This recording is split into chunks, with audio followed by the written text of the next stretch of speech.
So I became a academic lawyer nearly 30 years ago, and I've continued to have a connection with practice. So I'm what's called a special counsel or consultant to a law firm called Coleman Gregg Lawyers in Parramatta, a reasonably large commercial firm.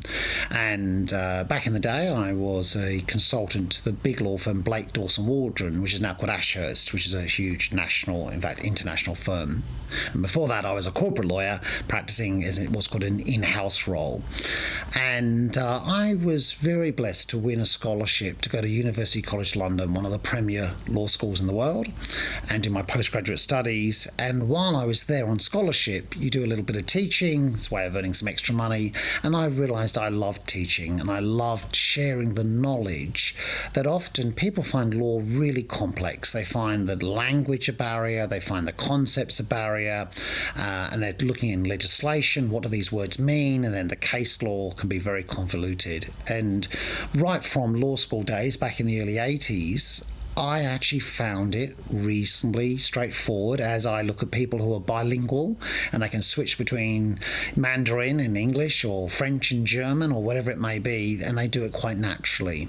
And for me, in the areas of law that I've worked and practiced, I've actually found it that level of straightforwardness. And thus, in writing, I've published a dozen books or so, published over 100 articles, and have built a large career. In fact, I think I've just topped 300 conference and seminar presentations over that time.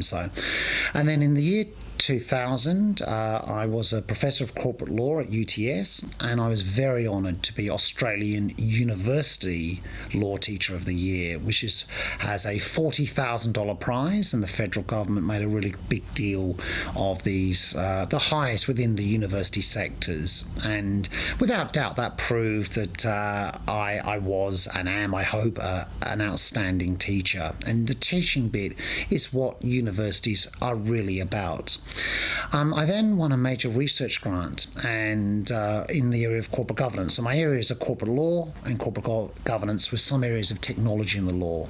And while I was working in corporate law, the Australian Stock Exchange introduced what was known as the new corporate governance principles. And this ARC research project was to basically look at the top 100 companies in Australia and see how they had adapted to corporate governance under these new rules. And I, in fact, did it as a multidisciplinary work with a professor, Thomas Clark from UTS, who is a professor of management. So we were looking at directors' duties from a legal perspective and a management perspective. And that really opened up for me a whole bunch of research opportunities and advisory roles, etc. And then in 2007, I was approached to be the Dean of the Law School at Western Sydney University. Now, that's a very large law school, and it's based in Parramatta, although there I have 10 separate campuses, and it's quite complex, the interrelationships.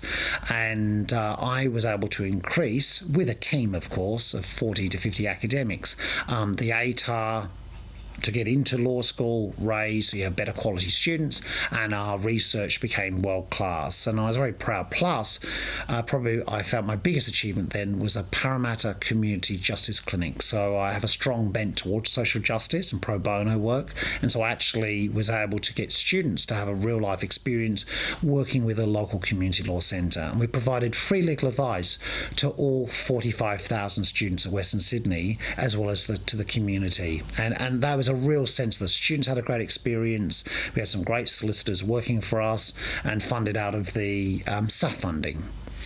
And in 2017, so a decade later, I'd realised I'd been a dean a long time, and I wanted to go back and do some more teaching and research. I'd created a Master of International Governance. I wanted more time. And out of the blue, I was approached by UNE that they had a reorganisation.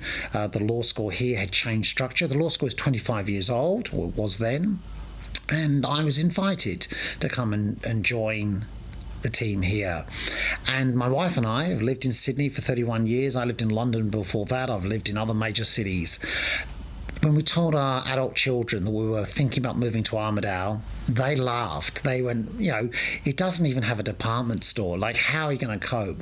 And I should say my younger daughter is engaged to a lovely young man from Tamworth. And she said, Dad, you do know that Armidale is half the size of Tamworth, and Tamworth is pretty small.